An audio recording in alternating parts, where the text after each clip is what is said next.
Hey everyone, TimaeuSS here. Welcome to another Etheria restart video, and today we are going to take a look at Etheria restart and just have a little bit of a chat and discussion on what is next for the game, because yeah, we're almost 2 months in, I believe, and it's been great so far, honestly, but there's so many things I feel like the devs can improve on.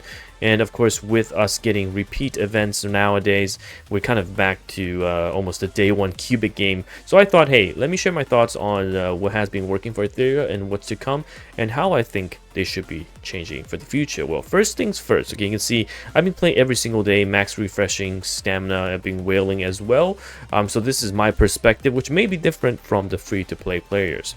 Again, I do have quite a few of free-to-play players in my comment section that have shared their thoughts as well. Well, first of all, in Etheria Restart so far, I think the character design, the esport aspect has been quite nice. We are missing a game like this with the old contestant, the old gods being E7, Summoner Wars. We were looking for a gap, right? Previously, if you follow my channel, it was Artery Gear.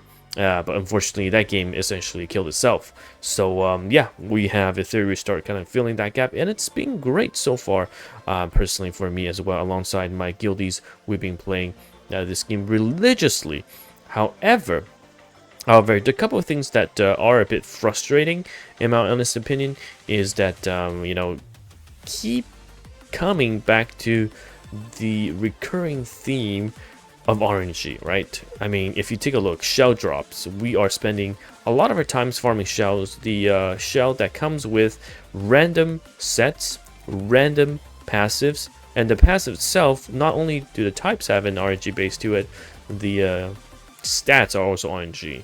And then on top of that, the gear RNG, which is understandable. It's to keep player engaged, because you always try to farm and improve your gear set. It's already better compared to some of the other games where you can save your set of gears, right? You can just swap them on, and it doesn't cost any in-game currency to do that. Otherwise, you have to have one set to farm the other set, which I personally did not like at all. And you always have the guaranteed upgrades in terms of farming EXP, getting them to 6-star, and also getting the skill upgraded as well. But you are going to be gated if you're upgrading SSRs by the lattices, right? This is so hard to come by, and it's very, very resource intensive for you guys to build a brand new character, especially if it's going to be SSRs. Now, the event, the one thing I don't like about the event is that for a lot of the other games, they have one central event that is pretty much always in the same format and runs on a bi-weekly schedule, right? That is tied to the character usually. So for example, we're getting soon Lilium, and yeah, there's no Lilium event giving a bit of a background story, farming mats that you can get for the characters, and once you clear to the last difficulty, it's repeatable. So it saves a lot of time. We don't have that, whereas it's replaced by things like Phantom Theater, where it's just a 7 to 8 minute auto, Ember Trek, which is a tower that resets that you cannot sweep through, so it gets very annoying, and then Ethernet Rally, which personally, it's RNG. Again, it's RNG when you're opening these boxes, and you have to go through these, which yeah, it just takes time. It's not hard in the sense that if you have a team built around it, it's straightforward, but it's hard. And then there's Champions Calls, which is a bit of RNG, because sometimes the team will just destroy. It doesn't matter how good you are at predicting, there's a bit of RNG. So it really feels like, alongside the Dreamscape as well, it's just RNG upon RNG. And for those of you that commented previously, what is RNG? It's a random number generator. Essentially, it's luck, right? For example, if you take a look at your gear, or as I open up my runs, look, these are ones that I'll never use because they're not 333s in terms of sets, and this is a 333, but not really on the right set, so it's going to be very difficult for me to use any of these, and that's essentially 90 stamina used without anything that I'm going to be able to use to upgrade my current sets. Again, these are essentially just fodders for EXP at this point. Now, we did hear from Seishizo that a couple of things are going to change. For the better is they're going to reduce the RNG involved, of course, for the events, which I think is going to be a huge step. And also, they are going to have loadout specific sets for characters, especially when you're doing certain content. So for example, if I load into Tamaton right now, right, I have to move some gears, but with dungeon specific sets, I'll go in, it'll load up the 4 characters or 5 characters I use for Tematon, and it's gonna be the exact same gear that I beat Tematon with last time, which I think is perfect. Because Doki Doki, I run a Realmocha one-shot team, and it does take some gear from other characters, but if I run through Doki Doki, it'll only use that set. And it doesn't change my PvP stuff, which is absolutely perfect. And I think that is definitely one quality of life that they'll improve. Now, with regards to RTE season, and I unfortunately have not done enough RT at all. Oh my goodness, is because I have too many gear around, and I kept swapping them for different content, so I haven't had a single sitting where I can go in with my RT gear. I think next season I'll definitely attempt a bit more. I currently sit at 90. Yeah, I mean, I really haven't had an issue with playing RT. It's just obviously I have not pushed it at all.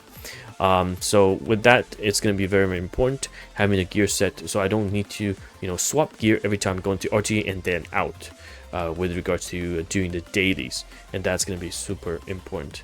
With regards to everything else, I think the game itself at the moment runs quite well. If you can remove the layers of luck involved, that would be very, very important. The pity system, the post system, works fantastically without 50-50s, and it's down to a lower count versus at CBT it was 100, and people are slowly pushing into the infernal difficulty of the content as well. So we're again exiting out of the honeymoon phase and stabilizing into essentially what is approaching mid to end game, right? So this is what our dailies will look like, and right now I feel like the dailies take way too long. That is kind of the ultimate result of having all these different game modes that can be. I mean, Ember, Trek, Ether, and Rally, do you really need 2 separate things in that regard?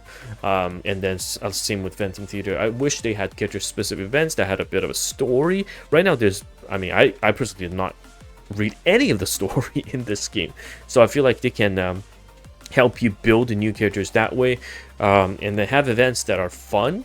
I mean, the dice event was interesting and not time consuming, so that, I mean, this game, it does feel like the emphasis is going to be on PvP, right? You've got your AI arena, RT arena, and the game has, fearless arena on the weekends as well. These are all great. So if you can minimize the amount of time we spent outside of these other PvE events, or doing these PvE events, then we have more time to do other things. And that is my take. I mean, Etheria Restart, you've got a great thing going for you. People are happy with the game, especially during the CBT.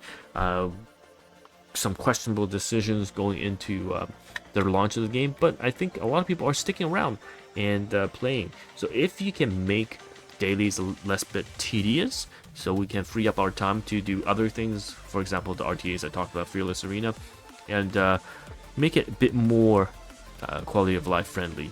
I know the game already has a bunch, but if even more in the sense of saving gears for specific dungeons, that will help promote the game further. But anyhow, super impressed with how the game is at the moment. I will continue to play it, especially after seeing the EWS was really, really well made. And once again, congrats to the participants and the devs for hosting that. So let me know thoughts on the game and where we should be heading next. I haven't seen major power creep yet in the game. I don't know if Revelation will be changed, because honestly, we held a no Revelation tourney over the weekend.